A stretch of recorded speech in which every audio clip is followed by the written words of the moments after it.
அனைவருக்கும் வணக்கம். Salem RR biryani press மீட்டிற்கு வந்த அனைவருக்கும் மனமகிழ்ந்து வணக்கத்தை தெரிவித்துக் கொள்கிறேன். ரீசனபிளான ப்ரைஸில் அதிக குவான்டிட்டி நல்ல சுவை தர ஒரே பிரியாணி சேலம் ஆர்ஆர் பிரியாணி. இப்போ இவங்க சேலம் ஆர்ஆர் கேட்ரிங் காலேஜ் ஒன்று ஓப்பன் பண்ண போகிறாங்க. அதுக்காக பற்றி பேச சேலம் ஆர்ஆர் பிரியாணி உரிமையாளர் திரு ஆர்ஆர் தமிழ்ச்செல்வம் ஐயா அவர்களை அழைக்கிறேன்.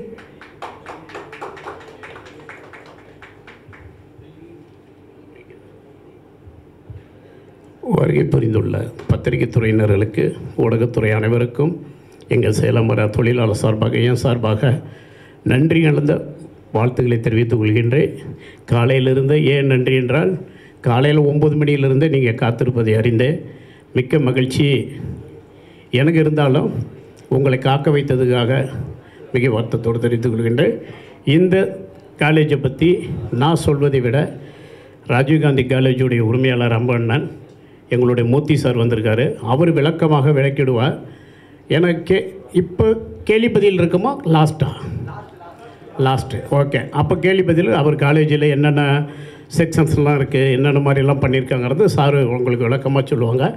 நான் ஊடகத்துறைக்கு சொல்லிக் கொள்வது, சாதாரணமாக சென்னைக்கு வந்த என்ன இந்த அளவுக்கு ஆளாக்கி வளர்த்து விட்ட என் தமிழக மக்களையும் தமிழர்களையும் இந்த தமிழ் மொழியும் மண்ணையும் வணங்கி என்னுடைய அடுத்த கட்ட இதோடு என் வாழ்க்கையை முடித்து கொள்ளாமல் அடுத்த கட்ட காலேஜுங்கிற அளவுக்கு இந்த கொரோனா காலத்துக்கு அப்புறம் மிக ஆற்றலோடு எனக்கு துணை புரிந்த என் தொழிலாளர்கள், மேனேஜ்மெண்ட்டு அனைவருக்கும் நன்றி சொல்லிக்கொள்கிறேன். எதுவும் முடியாது என்பது, இருக்கக்கூடாது என்பது தான் என் வாழ்க்கை. என்னை கூட நிறைய பேர் சொல்லுவாங்க, என்ன இவ்வளோ கார் இருக்குது, இவ்வளோ சொத்து இருக்குது சொல்கிறாரு, இதை விட பெரிய பணக்காரெல்லாம் பேசாமல் இருக்கிறான், இருக்கிற இடம் தெரியாமல் இருக்கலாம்னு கூட கமெண்டில் பண்ணுவாங்க. நான் சொல்வதற்கு காரணம் என்னென்னா, மற்ற பணக்காரனுக்கு எனக்கும் ஒரு அனாதை சிறுவன், படிப்பு இல்லாமல், தாய் இல்லாமல், தந்தை இல்லாமல் இந்த சென்னையில் வந்து சாதித்து அதை சொன்னால் என் தமிழ் பிள்ளைங்களுக்கு ஒரு ஊக்குவிப்பாக இருக்குங்கிற காரணத்துக்கான தவிர என்கிட்ட அவ்வளோ இருக்குதுங்கிறதுக்கான காரணம் கிடையாது. அது பெருமைப்படுத்தி கொள்வதற்காக இல்லை. மற்றவர்கள் என்னை பார்த்து ஒரு ஊக்குவிப்பாக இருக்கும் இளைஞர்களுக்கு. அதுதான் இன்றைக்கி நடந்துக்கிட்டு இருக்குது. எத்தனையோ இளைஞர்கள் அடுத்த கட்டத்துக்கு நம்ம போகிறதுக்கும் வாழ்கிறதுக்கும் என்னைய ஒரு முன்னுதாரணமாக எடுத்துக்கொள்ள, அந்த ஊக்குவிப்பாக தான் நான் உண்மையை சொல்லி கொண்டு இருக்கிறேன். எந்த இடத்துலையும் உண்மையாக இருக்கணும், உண்மையாக வாழணும், உண்மையாகவே இருக்கணுங்கிறது தான் சொல்லி கொண்டிருக்கேன். இளைஞர்களுடைய தன்னம்பிக்கைக்காக தான் இதெல்லாம். என்னால் ஒரு படிப்பு இல்லாமல், ஒரு தாய் தந்தை இல்லாமல், ஒரு அனாதை சிறுவன் ஹோட்டலில் ஒரு கிளீனராக இருந்து, சப்ளையராக இருந்து, சாலை ஓரத்தில் ஒரு தள்ளுவண்டி போட்டு இந்த அளவுக்கு அவனால் உயர முடிவென்றால் உன்னால் ஏன் உயர முடியாது? அந்த கேள்விக்காக தான் என்னுடைய வாழ்க்கையை நான் படம் பிடித்து என் பிள்ளைங்களுக்கு நான் காட்டி கொண்டிருப்பது, தமிழக பிள்ளைங்களுக்கும் இந்த மக்களுக்கும் காட்டி கொண்டிருப்பது. ஏன்னா காலேஜ் படிக்க வச்சாட்டி கூட பிள்ளைங்க போய் சில பேர் அப்பா அம்மாட்ட தகராறு பண்ணுவாங்க. எனக்கு என்ன சொத்து வச்சுருக்க, எனக்கு என்ன செஞ்ச, கல்யாணம் பண்ணி வச்சு வேறு கல்யாணத்தில் குறைப்பான்.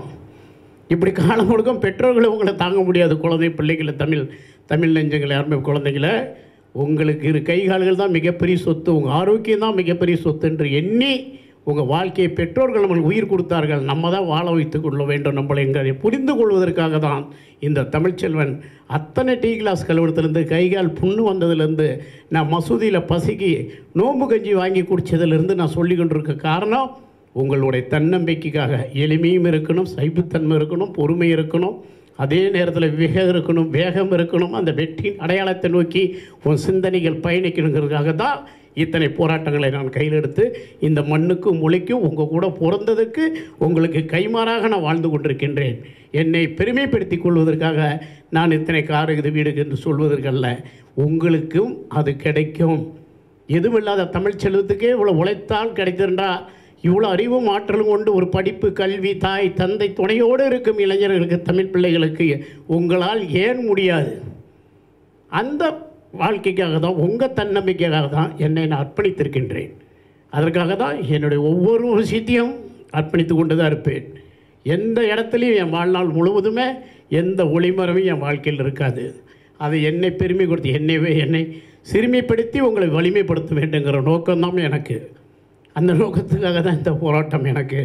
அதற்காக நிறையா அன்பான இளைஞர்கள் எங்கு சென்றாலும் என் வாழ்க்கையை பின்பற்றி, அண்ணா அந்த கடை உங்களை பார்த்து தான் வைத்து நான் இந்த எங்கள் விஜய் டிவியில் கூட நீங்கள் பார்த்துருப்பீங்க, மீடியம் சொல்ல தம்பி சொன்னார், இந்த இவ்வளோ பெரிய சம்பளத்தை விட்டுட்டு நான் இன்றைக்கி கறி இட்லி போட்டதுக்கு காரணமே நீங்கள் தான். நான் அந்த மாதிரி இளைஞர்களுக்கு ஒரு ஊக்குப்பாக இருக்கேன்.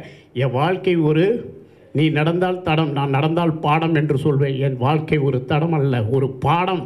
அது உங்களுக்கெல்லாம் தமிழக இளைஞர்களுக்கு உறுதுணையாக இருக்க வேண்டும். பாருங்கள், இந்த பிரியாணி கடையே காப்பாற்ற முடியுமா முடியாதான்னு ஒரு ஹோட்டல் நடத்துவது எவ்வளோ சிரமம், எவ்வளவோ இக்கட்டான நம்ம கொரோனா நேரத்தில் கடைகள்லாம் தாண்டி இன்றைக்கி காலேஜ் அளவுக்கு வந்து நிற்கிறேன் என்று சொன்னால் மீண்டும் பெருமைப்படுத்திக் கொள்வேன். இந்நாள் முடியவில்லை என்றால் ஒன்னால் ஏன் முடியாது என் தமிழ் பிள்ளைகளே? அதை தான் என்னுடைய கேள்வி. உங்களால் முடியும், ஒன்னால் முடிவென்றால் வேறு யாரால் முடியும்? அந்த முயற்சிக்காக தான் நான் அடுத்த கட்டத்தை தொட்டிருக்கின்றேன். நான் இந்த ஆன்லைனில் இதில் போட்ட உடனே ஒரு 4 நாள்லேயே 18,60,000 பேர் விண்ணப்பித்தீர்கள். உடனே முடக்க சொல்லிட்டேன். இவ்வளோ அன்பும் ஆதரவும் உங்ககிட்ட இருக்கும்போது இந்த காலேஜ் ஒரு காலேஜோடு இல்லை, எங்கள் மூர்த்தி சார் தலைமையிலையும், எங்கள் செந்தில் சார் தலைமையிலும், எங்கள் ராஜா சார் தலைமையிலும், எங்களுடைய டீம் தலைமையில் அடுத்த ஆண்டு 30 காலேஜுகளை நான் தொடங்க இருக்கின்றேன். அதுக்கான பணிகள் நடந்து கொண்டிருக்கின்றது. இதனால் இளைஞர்களுக்கு மற்ற காலேஜுக்கு நமக்கு உள்ள வித்தியாசம் என்னவென்றால், மற்ற காலேஜ் ஓனர்கள் பணத்தை போட்டு உரிமையாளர்களாக இருப்பாங்க. நான் பணத்தை போட்டவன் இல்லை. அத்தனை கேட்டரிங்கள் இருக்கிற சமையல் கலைகளும் தொழில்நுட்பங்களும் சர்வீஸிலிருந்து எப்படி செய்ய வேண்டும் என்பதிலிருந்து அனைத்தும் எனக்கு எக்ஸ்பீரியன்ஸாக பாடமாக சிறு வயதிலிருந்து எனக்கு இருக்குது. ரொம்ப ஈஸியாக பிள்ளைங்களை நான் கையாண்டு விடுவேன். நீங்கள் 3 மாதம் படிக்க வேண்டியது இருந்தால் என்கிட்ட 1 மாதமே போதும், உங்களை தேர்த்திடுவேன். அத்தை ஆற்றலோடு உங்களுக்கு நானே பாடம் எடுக்க இருக்கின்றேன், உள்ள ஆலோசகராக இருக்கின்றேன். அதனால் நீங்கள் பயன்பெறக்கூடியவங்க. அது மட்டும் இல்லை, நம்ம நிர்வாகத்திலேயே வேலை வாய்ப்பு இருக்குது. படிக்கும்போது 10,000 சம்பளம் 5,000 சம்பளம்லாம் கிடையாது. நீ படிக்க எங்கள் காலேஜில் ட்ரெயின் ஆனவன் இருக்கும்போதே என் கடைக்குள்ளே நீ ஒரு பிளேட் அடிக்கிற இல்லை மாஸ்டர் அப்படின்னா 40,000 80,000 வரைக்கும் போக முடியும். என்னுடைய காலேஜில் படிக்கிற பிள்ளைங்க. அதுக்கு என்கிட்டையும் வேலை வாய்ப்பு இருக்குது. நம்ம சேலம் மாறாரு உலகம் எங்கன்னா 2,000 கிளைகளை திறக்கிற ஒரு வியூகத்தில் அமைச்சிக்கிட்டு இருக்கிறோம். இன்றைக்கி தமிழ்நாடு எங்கும் வேலை நடந்துகிட்ருக்கு. இன்றைக்கி இருக்கிற கிளைகள் ஒரு 50 கிளைகள் என்றால் 50 கிளைகள் வேலை நடக்குது. London, East Ham, Australia, Canada, Malaysia, Singapore போன்ற பகுதியெல்லாம் பணிகளை தொடர்ந்து நடந்துருக்கு. அதனால் நீங்கள் விரைவில் நம்ம காலேஜில் சேர்ந்து விரைவில் பணியில் சேரலாம். இதில் அரசு வேலை வாய்ப்பும் இருக்குது, கப்பலில் வேலை வாய்ப்பு இருக்குது, ஹோட்டலில் வேலை வாய்ப்பு இருக்குது. அடுத்தது மூர்த்தி சார் உங்களுக்கு விளக்கமாக சொல்லுவார்கள். அவர் சொல்ல வேண்டி உங்கள் கேள்விக்கு நான் பதிலளிக்க இருக்கின்றேன். இந்த நோக்கம் படிப்பில்லாத யாரையும் நான் இன்னொன்று கூட அறிவிச்சிருக்கிறேன். ஃபீஸ் கூட இல்லையா, உண்மையான முறையில் இல்லைன்னா கூட அவங்களுக்கு கற்றுக் கொடுத்து வேலைக்கு அனுப்பி அப்புறம் கூட வாங்கிக்கலான்னு நாட்டிலேயே முறையாக இதை நான் செய்ய இருக்கிறேன்.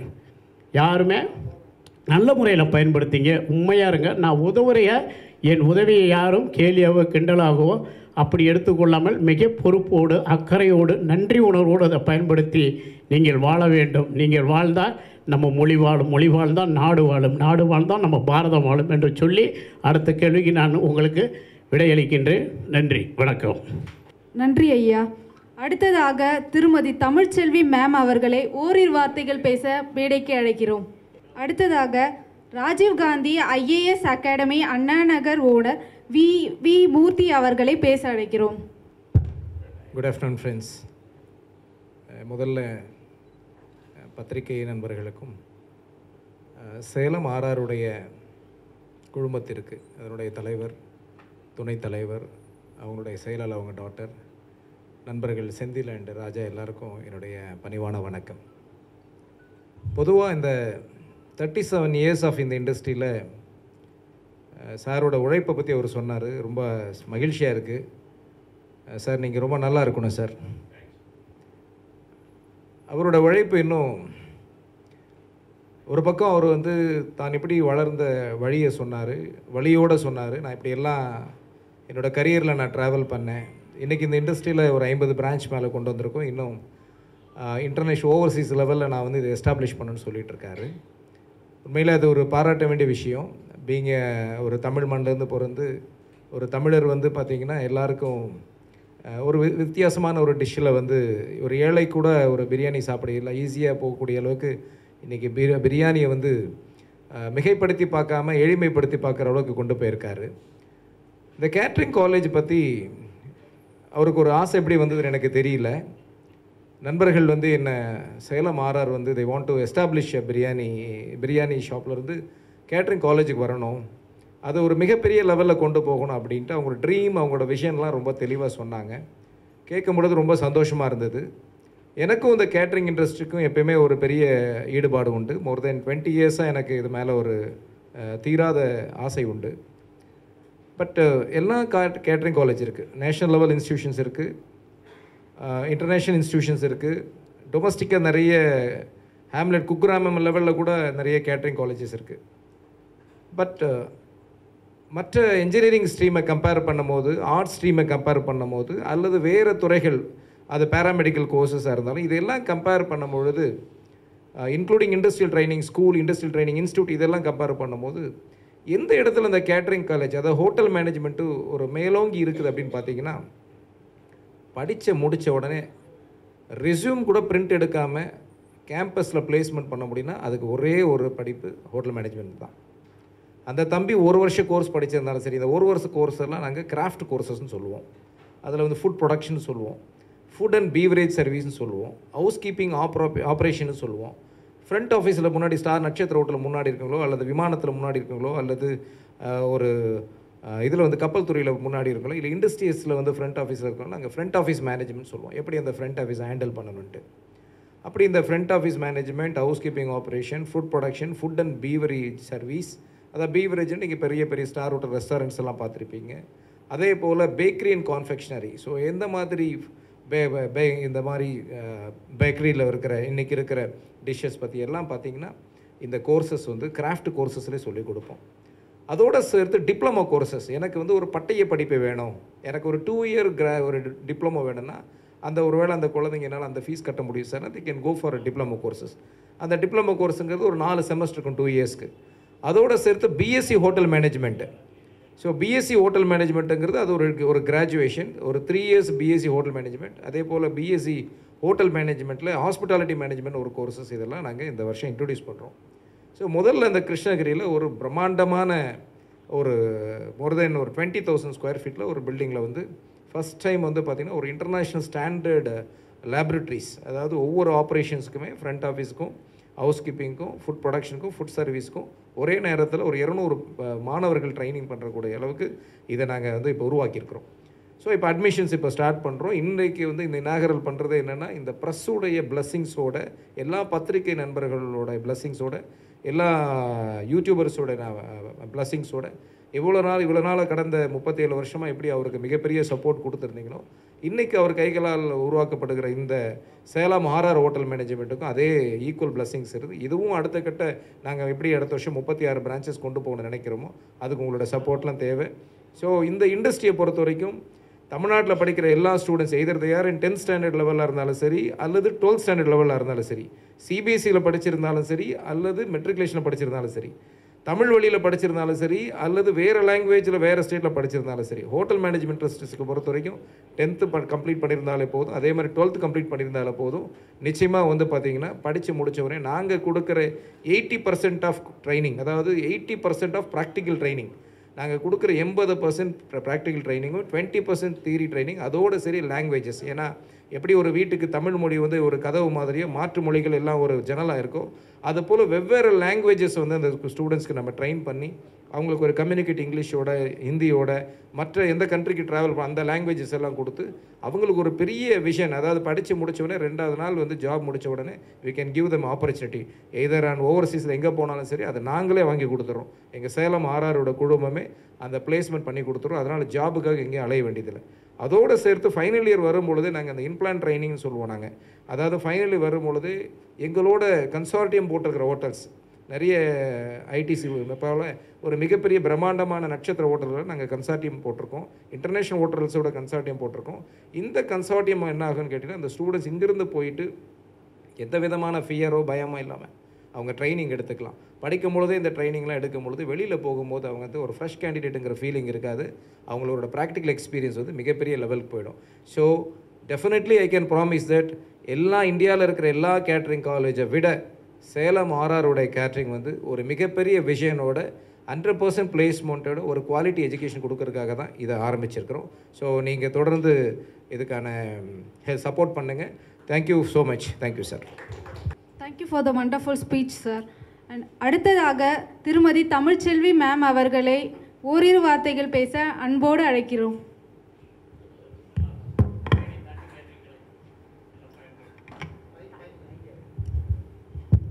Thank you for coming.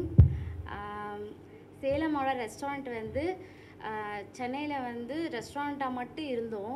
இப்போ அடுத்த ஃபீல்டு ஒன்று போகணும். ஏன்னா ஆஃப்டர் கோவிடுக்கு அப்புறம் தான் தெரிஞ்சுது இந்த ஃபீல்டில் எவ்வளோ வந்து ஆள் பற்றாக்குறை இருக்குங்கிறத நாங்கள் வந்து அனலைஸ் பண்ணோம். அதனால் நாங்கள் என்ன பண்ணோம்னா நெக்ஸ்ட்டு இதுக்கு அடுத்தது என்ன அப்படி சொல்லி யோசிக்கும் போது இதுக்கான ட்ரைனிங், இதுக்கான காலேஜ் ப்ராப்பராக வந்து சென்னையில் இருந்தாலும் அர்பன் அண்ட் ரூரல் சிட்டிஸில் இல்லை. ஸோ அதனால தான் நாங்கள் கிருஷ்ணகிரிங்கிற ஸ்பாட்டை ஃபஸ்ட்டு டிசைட் பண்ணோம். ஸோ கிருஷ்ணகிரியில் ரொம்ப டீட்டெயில்டாக இன்டர்நேஷ்னல் லெவலில் நிறைய ஹோட்டல் மேனேஜ்மெண்ட்ஸோட டைப் பண்ணி நம்ம வந்து லான்ச் பண்ணுறோம். அடுத்த 1 or 2 இயர்ஸ்க்குள்ளே 36 காலேஜஸ் வந்து பிளான் பண்ணியிருக்கோம். ஸோ வந்து இப்போ எப்படி சேலம் ஆர்ஆர் ரெஸ்டாரண்ட்டுக்கு சப்போர்ட் பண்ணிங்களோ அதே மாதிரி சேலம் ஆர்ஆர் ஹோட்டல் மேனேஜ்மெண்ட் காலேஜ்க்கும் சப்போர்ட் பண்ணணும் மீடியா அண்ட் பப்ளிக் பீப்புளை கேட்டுக்கிறேன். தேங்க்யூ. அடுத்ததாக ஒரு சிறு வார்த்தைகள் பேச மோகன்ராஜ் அவர்களையும் அழைக்கிறோம். வணக்கம், எல்லாருக்கும் வந்ததுக்கு ரொம்ப நன்றி. உங்களுக்கு ஏதாவது கொஸ்டின்ஸ் இருந்துச்சுன்னா சார் கிட்ட கேட்கலாம்.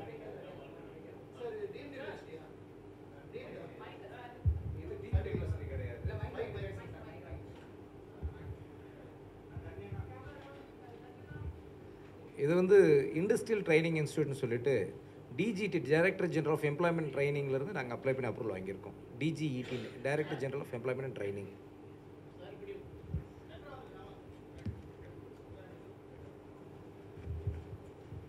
ஸோ இது டிஜிஇடிங்கிறது சென்ட்ரல் கவர்மெண்ட் இது. ஸோ இதில் வந்து director general of employment and training இதில் வந்து நாங்கள் நிறைய ஸ்கில் ட்ரைனிங்லாம் பண்ணி கொடுப்போம் ஸ்டூடெண்ட்ஸ்க்கு. இது ஒரு நாட் ஓன்லி காலேஜ் சேர்றவங்க மட்டும்தான் இதை படிக்கணுன்றது கிடையாது. ஒருவேளை யாராவது ஒரு 30 டேஸில் ஒரு பிரியாணி கோர்ஸ் பண்ணணும், இல்லை 60 டேஸ் ஒரு கிராஃப்ட் கோர்ஸ், கிராஷ் கோர்ஸ் பண்ணணும்னா கூட வேறு எந்த கோர்ஸ்னாலும் சரி கேட்ரிங் ரிலவெண்ட்டாக பண்ணுறவங்க கூட they can come to our institution. அது பெனிஃபிட் பண்ணுற மாதிரி தான் ப்ரோக்ராமை பண்ணியிருக்கிறோம். ஸோ அதுக்கான சான்றிதழ்கள் மத்திய அரசோட சான்றிதழ்கள்லாம் வழங்கப்படும் சார்.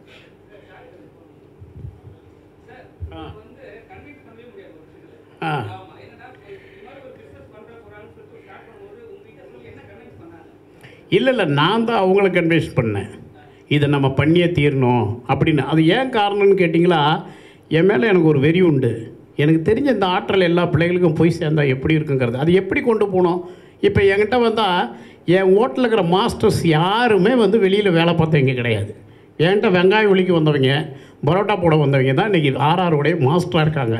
இப்போ இவங்கள ட்ரெயின் பண்ணேன். இன்றைக்கி நல்ல ஒரு சேலரியில் பிள்ளைங்க எல்லாம் வீடு கட்டி இப்போ தன்னோட அக்கா தங்கைகள்லாம் கட்டி கொடுக்குற அளவுக்கு நல்ல ஒரு வருமானத்தை அவங்களுக்கு ஈட்டு கொடுத்தேன். இதை நாடு முழுவதும் ஏன் கொடுக்கக்கூடாது? அப்போ எனக்கும் பற்றாக்குறை ஏற்படுது. நான் வெளிநாட்டில் என்கிட்ட கிளை எடுக்கிறவங்களும் சரி, வெளி மாநிலங்கள் எடுக்கிறேன், அவங்க கேட்குற ஒரே கேள்வி தான், சார் ஆள் கொடுப்பீங்களா, சேலாமில் இருந்து லேபர் கிடைக்குமா, பணம் போட எல்லாம் தயாராக இருக்கிறாங்க என்கிட்ட. எல்லோருக்கும் நிர்வாகம் தெரியல, பணம் இருக்குது, ஹோட்டல் நடத்த தெரியல. நானே சொல்லுவேன், ஹோட்டல் நடத்த தெரியாமல் ஒருத்தன் ஹோட்டல் நடத்தவே கூடாதுன்னு, அது தற்கொலைக்கு சமம்னு சொல்லுவேன். எவனையாவது கொல்லணும்னா அவன் வெட்ட வேண்டியதில்லை, ஒரு கடையை போட்டு கொடுத்தா அவனே செத்துருவான் தெரியாதவனுக்கு. அவ்வளோ டென்ஷனான ஒரு தொழில். எத்தனை பேர் தற்கொலைக்கு போயிருக்கிறாங்க, வெளியே தெரியாது. எனக்கு தெரியும், சேலம் மரம் நடத்திட்டு கூட அத்தனை கடைகளுமே அடுத்தவங்க நடத்துகிற கடை தான் நான் டேக் ஓவர் பண்ணி போர்டை மட்டும் மாற்றிட்டு நடத்திட்டு இருக்கிறேன். அதனால தான் ஒவ்வொரு கடை ஒவ்வொரு டிசைனில் இருக்க காரணம், அந்த நடத்த முடியாமல் விட்டுட்டு போன கடை எடுக்கிற வசி எனக்கும் பேமெண்ட்டு கம்மியாக இருக்குது, அவங்களையும் காப்பாற்றி விட்றேன். அதனால் இந்த ஹோட்டல் நடத்த தெரியாது, நடத்தக்கூடாது. இப்போ எல்லாருமே ஆள் கேட்குறாங்க, சார் ஆள் கிடைக்குமா, லேபர் கிடைக்குமா. மாஸ்டர் கிடச்சிட்டா சேலாராக இருக்க 5000 கடை உலகம் முழுது இப்போ உடனே போடலாம். ஆட்கள் இல்லை உணவு தொழிலில். பிரியாணிங்கிறது நெருப்பில் நெந்து மிஷின் கிடையாது. அது சில வெங்காயம் வெட்டுற மிஷின், தக்காளி வெட்டுற மிஷின் தான் இருக்குமே தவிர தம்மு மசாலா அடித்து போடுவது ஒரு மனிதனால் தான் முடியும். அதனால தான் உலகம் எங்கேயுமே பிரியாணி மட்டும் இருக்காது. மற்றது பீஸா இங்கே ஈஸியாக கிடைச்சிடும், எல்லா ஃபுட்டு கேக்கு கிடைக்கும், சாக்லேட் கிடைக்கும் ஃபாரினில். பிரியாணினா நம்ம ஆளுங்களை விட்டால் வேறு யாராலையும் வெள்ளைக்காரனாலாம் போடவே முடியாது. ஆனால் அவ்வளோ ஹார்ட் ஒர்க்கான விஷயம் அது. அதை நம்ம கையில் எடுத்து நம்ம பிள்ளைங்களுக்கு கற்றுக் கொடுத்து வெளிநாட்டில் போய் நல்லபடியாக இருக்கட்டுமே. என்ன சொல்கிறீங்க? சொல்லுங்கள். வெளிநாட்டுக்கு போய் இங்கே இருக்கிற சம்பளத்தோடு உங்களுக்கு கூட கிடைக்கும். 1 கிளைகளை கேட்குறவங்களுக்கு ஆட்கள் கிடைக்கும். 2 நான் கற்றிருந்த தொழில் இந்த சுவையை நீங்கள் மட்டும் சாப்பிட்டுட்டு இருக்கிறத நாளைக்கு உங்கள் புள்ள சாப்பிட்ணும், உங்கள் பேரன் சாப்பிட்ணும், உங்கள் கொள்ளு பேரன் சாப்பிட்ணும். இதுதான் அதோடைய நோக்கம்.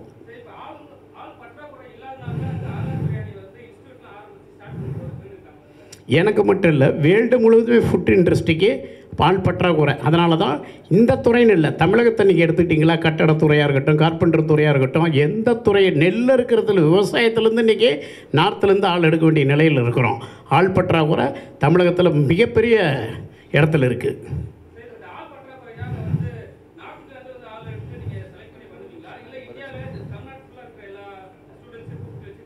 மூர்த்தி சார் அதுக்கு பதில் அளிக்கிறாரு. காலேஜ் உரிமையாளர்கிட்டே கொடுப்போம். சார், ஒரு இன்ஜினியரிங் காலேஜுக்கு 500 பேர் வேணும்னா 5000 பேர் படித்து ரெடியாக இருக்காங்க.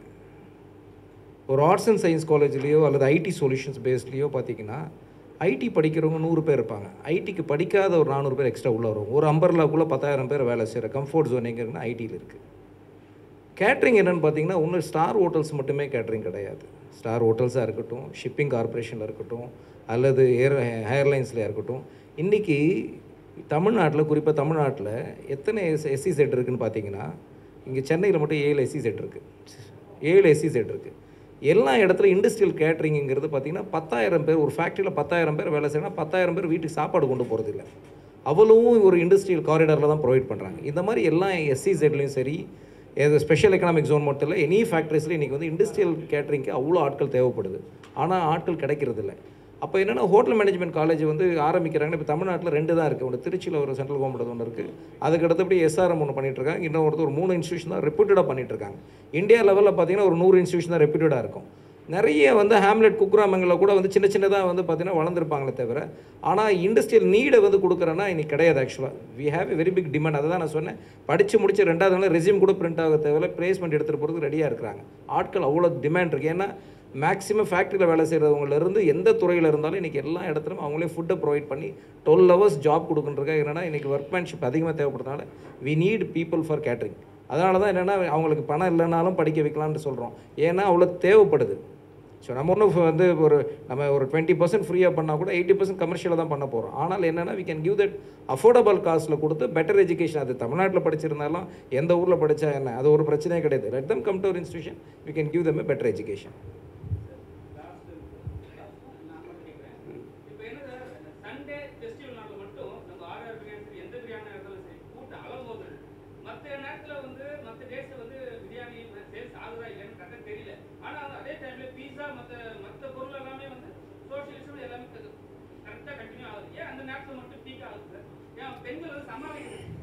இல்லை, அது இன்டர்நேஷ்னல் ஃபுல்லாகவே உலக அளவுலேயே சண்டேங்கிறது ஒரு நான்வெஜ்ஜுக்கான நாள். இது பிரியாணிக்கு மட்டும் இல்லை, டெக்டைல்ஸெலாம் இருக்கட்டும், எந்த தொழிலாக இருக்கட்டும், எந்த துறையாக இருந்தாலும் அரசு சார்ந்த துறைகளை விட்டுட்டு ப்ரைவேட்டில் இருக்கக்கூடிய அனைத்துமே அன்றைக்கி ஃபீக்கில் தான் இருக்கும். ஒரு பத்திரிகையாளர் நீங்கள் இப்படி கேட்டது எனக்கு ஆச்சரியமாக இருக்குது. இல்லை, அது வந்து ஹாலிடே நாள். ஹாலிடே நீங்கள் சனிக்கிழமை நைட்டு கொண்டாடுவாங்க. சனிக்கிழமை பகல் கொஞ்சம் இருக்கும், ஒரு 70% இருக்கும். ஞாயிற்றுக்கிழமை அது 100% மாறிக்கும். திங்கக்கிழமை மறுபடியும் நார்மல் ஆகிடுவாங்க. இது நீங்கள் வெள்ளிக்கிழமை எடுத்துட்டிங்களா கொஞ்சம் ஸ்லோவாக இருப்பாங்க. செவ்வாய்க்கிழமை ஸ்லோவாக இருக்கும். ஒரு நான்வெஜ் பிஸ்னஸ்ஸுங்கிறது புதன், வியாழன், சனி, ஞாயிறு 4 days தான். வெஜிடேரியனுக்கு எல்லா நாளுமே ஆவரேஜாக இருக்கும். இதுதான் காரணம். ஞாயிற்றுக்கிழமைங்கிறது நீங்கள் பார்த்துருப்பீங்க. அது கோழி கடை பார்த்துருக்கலாம், கறிக்கு பிரியாணி கடை மட்டுமே ஏன் பார்க்குறீங்க? கோழி கடைக்கு போங்க, நீங்கள் கறி கடைக்கு போங்க, எல்லா இடத்துலையும் கியூ இருக்க தான் செய்யும். அது வந்து உலகத்தில் ஒரு நான்வெஜ்ஜுக்கான நாள், கொண்டாடக்கூடிய ஒரு டே. நான்வெஜ்ஜுடைய டேன்னு ஒரு டே இருந்தால் அது சண்டே.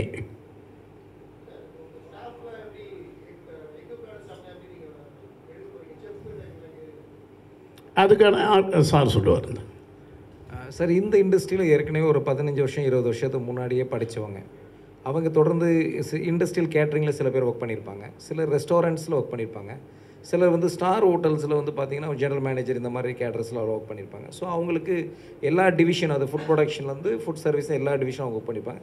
டீச்சிங்லேயே பொதுவாக 15 வருஷம் இருக்கிறவங்களாம் ஒரு 40 years வரைக்கும் பார்த்திங்கன்னா இண்டஸ்ட்ரியில் வேலை பார்ப்பாங்க.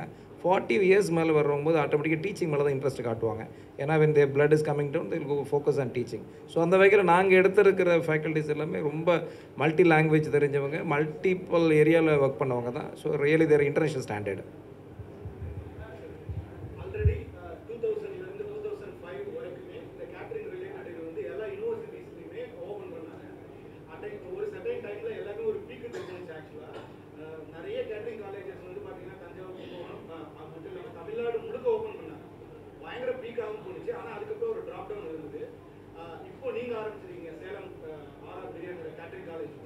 அந்த கேட்டரிங் ரிலேட்டட் கோர்சஸ்க்கும் என்ன சிலபஸ் லெவலில் என்ன டிஃபரன்ஸ் இருக்குது, என்ன மாதிரியான infrastructure and educational changes upgrade பண்ணி நீங்கள் ஓப்பன் பண்ணுறீங்க? ஸோ பாயிண்ட் நம்பர் 1 சார், நீங்கள் 2012 வரைக்கும் பார்த்தீங்கன்னா engineering was in a capitation of 5 to 10 lakh rupees.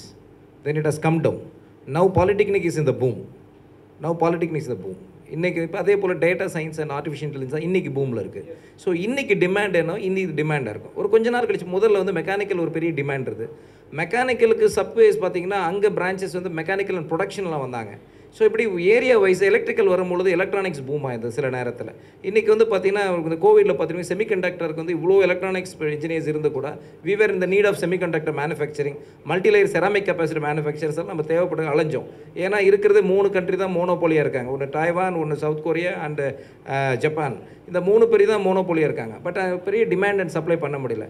அப்படி எப்படி இன்ஜினியரிங்க்கு இந்த மாதிரி ஒரு டிமாண்டோ, ஐடி சொல்யூஷனுக்கு ஒரு டிமாண்ட் இருந்ததோ, சிவில் இன்ஜினியரிங்க்கு ஒரு டிமாண்ட், ப்ரெசென்ட் சுச்சுவேஷன் எங்கே இப்போ பார்த்தீங்கன்னா சிவில் இன்ஜினியரை விட ஆர்கிடெக்சருக்கு ரொம்ப டிமாண்ட் இருக்குது. ஆர்கிடெக்சரை விட பார்த்தா ஸ்ட்ரக்சர் இன்ஜினியருக்கு ஒரு டிமாண்ட் இருக்குது. ஸோ டிமாண்ட்ஸ் வந்து ஏன்னா இப்போ பெரும்பாலும் வீடு கட்டுறதுக்கு எல்லாருமே ஒரு மேஸ்திரி கூட பிளான் போட்டுறாங்க. ஆர்கிடெக்சருக்கு ஆள் தேவைப்படுது, ஸ்ட்ரக்சருக்கு ஆள் தேவைப்படுது. அதுபோல் இந்த கேட்ரிங் இங்கே சொன்ன மாதிரி தமிழகம் ஃபுல்லாக பரவி கிடந்தது. ஏன்னா அன்னைக்கு வந்து அட்டானமஸ் யூனிவர்சிட்டி, டீம்டு யூனிவர்சிட்டி நிறைய அஃபிலியேஷன் கொடுத்து நிறைய பண்ணி வச்சுருந்தாங்க. நாங்கள் ஆர்ஆர் என்ன பண்ணுறோன்னா எங்களுக்கு ஓன் ரிசோர்ஸஸ் இருக்குது. முதல்ல ஃபஸ்ட்டு எங்களோட ப்ளஸ் என்னென்னா we have our own sources. ஒரு சோர்ஸ் என்ன, we have kitchen across Tamil Nadu. ஒன்று. ரெண்டாவது இன்ஸ்டியூஷனுக்குள்ளே பண்ணியிருக்க இன்ஃப்ராஸ்ட்ரக்சர் என்னென்னா ப்ரொடக்ஷன் பார்ட்டுக்கும் சரி தனியாக இருக்குது, ஹவுஸ் கீப்பிங் பார்ட்டுக்கு தனியாக பண்ணியிருக்கிறோம், ஃப்ரண்ட் ஆஃபீஸ் மேனேஜ்மெண்ட் தனியாக பண்ணியிருக்கோம், பேக்கரி அண்ட் கான்ஃபெக்ஷனுக்கு தனியாக பண்ணியிருக்கோம். ஒவ்வொரு டிபார்ட்மெண்ட்டுக்கு தனித்தனியாக நம்ம எல்லாமே லேப் செட் பண்ணி தான் அல்டிமேட்டாக ஒரு டைமில் வந்து, ஏன்னா நாங்கள் வந்து டார்கெட் வந்து 400, ஒரு எங்களோட இன்டேக் வந்து 400 ஸ்டூடெண்ட்டுக்கு 200 ஃபஸ்ட் பேட்ச், செகண்ட் பேட்ச் வந்து பார்த்தீங்கன்னா ஈவினிங் பேட்ச் வந்து பார்த்தீங்கன்னா ஒரு 200 ஸ்டூடெண்ட்ஸ். அல்டிமேட்டாக எல்லா ஸ்டூடெண்ட்ஸுமே மேக்ஸிமம் 80% ஆஃப் ஸ்டூடெண்ட்ஸ் ஒரே டைமில் லேப் ஒர்க் பண்ணுற மாதிரி தான் நம்ம செட் பண்ணியிருக்கோம். ஸோ இந்த லேப் எக்ஸ்பீரியன்ஸு அதோடு சேர்த்து கொடுக்குற நம்ம தியரி எக்ஸ்பீரியன்ஸு, அது கொடுக்குற நாங்கள் இன்டர்னல் அசஸ்மெண்ட்டு, இது எல்லாமே அந்த ஸ்டூடெண்ட்டு பெரும்பாலும் நல்ல, அதாவது எவ்வளோ பெரிய சார் கேட்ரிங் வந்து பார்த்திங்கன்னா இன்றைக்கும் சுவிஸில் 7 லட்ச ரூபா சார் செமஸ்டருக்கு. இன்றைக்கும் கேட்ரிங் காலேஜ் வந்து லண்டனில் MBA பண்ணுறவங்கள சார்ஜை விட வந்து கேட்ரிங் காலேஜுக்கு சுவிஸில் படிக்கிற பசங்க, யூகேயில் படிக்கிற பசங்க 30 லட்ச ரூபா பேக்கேஜ் கொடுத்து படிக்கிறாங்க. இன்றைக்கும் ஹையஸ்ட் பே வந்து நீங்கள் எல்லா இண்டஸ்ட்ரி ஐடி ஃபீல்டுக்கு ஈக்குவலாக சம்பளம் கொடுக்குற ஒரே துறை வந்து பார்த்திங்கன்னா கேட்ரிங் தான். நீங்கள் வந்து சார் சொன்னார் ஒரு மாஸ்டருக்கு என்னால் 40,000 80,000 கொடுக்க முடியும். நான் சொல்கிறது இன்னும் ஒரு படி மேலே போங்க, ஓவர்சீஸ்க்கு போங்க, இன்னும் ஒரு படி நட்சத்திர ஒரு 10 ஸ்டார் ஹோட்டல் போங்க, ஒரு 7 ஸ்டாருக்கு போங்க, 5 ஸ்டார் போங்க, அப்படி இன்னும் மேலே போங்க. செஃப்போட டிமாண்டு பெருசாக இருக்குது. ஏன்னா செஃப்பை நம்பி மட்டும்தான் எல்லா ஹோட்டல்ஸுமே இயங்கிட்டு இருக்கு. எத்தனை 1000 கோடி போட்டாலும் முழுக்க செஃப்பை நம்பி மட்டும் தான் இயங்கிருக்கு சார். அது மட்டும் இல்லை, எங்கள் காலேஜில் என்ன டிஃப்ரெண்ட்டு, என்ன ஒத்த வரியில் கேட்டால், நான் முதலாளி கிடையாது, நானே ஒரு செப்பு தான். ஒரு செப்பு உருவாக்குறாரு, இதுதான் உண்மை. நான் பணம் போட்ட முதலாளி கிடையாது, நீங்கள் புரிஞ்சுக்கணும். முதல் முதலாளியே அந்த காலேஜுக்கு நான் தான், சரிங்களா? அதை நீங்கள் உணர்ந்துக்கணும். எந்த காலேஜுக்கும் இல்லாத ஒரு எக்ஸ்பீரியன்ஸை என் பிள்ளைங்களுக்கு, ஒரு ஆற்றலாக அவனுக்கு எப்படி சொன்னால் அவன் ஏற்றுக்குவாங்கிற நுணுக்கம் எனக்கு தெரியும். ஒரு விஷயத்தை நம்ம சொல்கிறதுல தான் இருக்குது. நான் ஒரு தாபாவில் சாப்பிட்டுட்டு இருந்தேன், கொஞ்சம் ரசம் வைப்பான்னு சொன்னேன். ரசமா அப்படின்னு அதிர்ச்சி ஆகிட்டான். என்னடா இவ்வளோ அதிர்ச்சி ஆகிட்டீங்க, என்ன ரசம் எப்படி சார்னா? அது ஒன்றும் இல்லைப்பா, இந்த தக்காளி பழத்தை பிழிஞ்சுக்க, இந்த மிளகு சீரகத்தையும் பூண்டெல்லாம் ஒன்றா போட்டு இடி, இந்த பச்சை மிளகம் போட்டு இடிச்சுக்க, அப்படி சூடு பண்ணி எடுத்து வைப்பானேன். இந்த சொல்கிற விதத்தில் போனால் உடனே எடுத்து வந்துட்டான். இதவே நம்ம அவனை என்னப்பா ரசம் வைக்க தெரியாதா, முன்ன தக்காளி எடுத்துக்க, பூண்டை எடு, மிளகு எடு, சீரகத்தை எடு, பச்சை மிளகாய் எடு, அதுக்கப்புறம் அதை ஒன்றா போட்டு இடித்து தனித்தனியாக எடு, அடுப்பை பற்ற வை, சூடு பண்ணு, எண்ணெய் ஊற்று, தக்காளியை போடு, முன்ன தக்காளி வதக்கு, இப்படி சொல்லியிருந்தால் நிச்சயமாக ரசம் வச்சுருக்க முடியாது. ஆமாம், அந்த சொல்கிற நுணுக்கம், அட போப்பா எல்லாத்தையும் இடித்து கொதிக்க வச்சு எடுத்து வைப்பா போப்பானே, 10 நிமிஷத்தில் எடுத்துகிட்டு வந்துட்டான். இந்த நுணுக்கம் என்கிட்ட இருக்குது. அந்த பிள்ளைகளை எப்படி, ஏன்னா அந்த எக்ஸ்பீரியன்ஸ் என் ரத்தத்தில், உங்களுக்கு தெரிஞ்சிருக்கும். அந்த உணவுத்துறை விட்டால் எனக்கு வேறும் தெரியாதுங்கிறதுக்காகவே நான் சினிமா எடுத்துவேன், தெரிஞ்சுக்கணுன்னு. தெரியாதுங்கிறதுக்காகவே நடித்தோம், நம்மளும் நடிக்கணும்னு. தெரியாதையும் நான் செஞ்சபோது தெரிஞ்ச என் தொழிலை எப்படி செதுக்குவேன் என் பிள்ளைங்களை நான், புரிதுங்களா? அந்த நுணுக்கம் எனக்கு தெரியும். எப்படி தட்டி கொடுத்தா அவங்க வேலை செய்வாங்க. அப்துல் கலாம் ஐயா சொல்லுவார், எல்லா வகையிலையும் அவனை அவமானப்படுத்தி விட்டு மறுபடியும் அவன்கிட்ட நன்மை எதிர்பார்த்தா நடக்குமான்னு. நான் அந்த அப்துல் கலாம் ஐயாவுடைய வார்த்தையை படித்தவன். அதனால் அந்த பிள்ளைகள் அவ்வளோ அழகாக கொண்டு போய் சீக்கிரம் அவங்கள ஒரு அறிவு ஆற்றலாக கொண்டு வர முடியும். ஒரு தள்ளுவண்டியை இவ்வளோ பெரிய சாம்ராஜ்யம் ஆக்கியிருக்க முடியுமாங்கிறது உங்களுக்கு உணர்ந்தது விஷயம் தானே. எத்தனை பேரை நான் வளர்த்துருப்பேன், எத்தனை பேரை கரம் பிடிச்சி கை பிடிச்சி எப்படி கொண்டு வந்திருப்பேன். அந்த வேலையை தான் இன்றைக்கி காலேஜுக்குள்ளே நான் தொடங்க போகிறேன். இது சிறிய ஒரு வட்டத்துக்குள் அடங்காமல் மிகப்பெரிய தமிழ்நாட்டில் ஒரு தாக்கத்தை மாணவர்கள் மத்தியில் ஏற்படுத்த வேண்டும் என்பது தான் என் நோக்கம். மற்ற காலேஜுக்கு நம்ம காலேஜுக்குள்ள விஷயம் அதுதான். இங்கே ஒரு முதலாளி கிடையாது, ஒரு தொழிலாளி உள்ளே போகிறார் காலேஜுக்குள்ளே.